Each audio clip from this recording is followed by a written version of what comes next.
Welcome to this tutorial. How to archive or delete a board on Pinterest.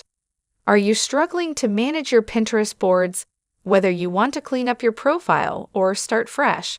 Knowing how to archive or delete a board on Pinterest can be incredibly useful. Sometimes, boards become cluttered with content you no longer need, or maybe your interests have changed.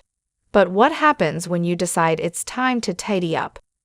This video will guide you through the simple steps to archive or delete a Pinterest board so you can keep your account organized and relevant.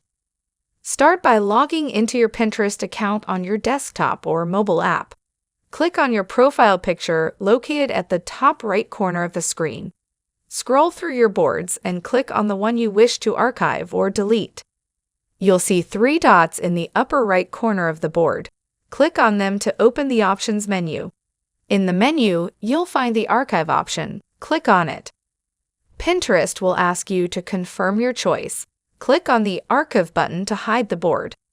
After completing the steps, go back to your profile to ensure the board has been archived.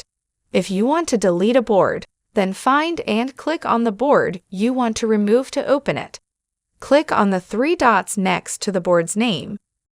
Then choose Edit Board from the menu. Scroll to the bottom left corner. Click on Delete Board, and then click again on Delete to confirm. And that's it! You've successfully managed your Pinterest board, keeping your profile tidy and tailored to your current interests. Hope this was easy. Thanks for watching. Please like and subscribe to our channel and press the bell icon to get new video updates.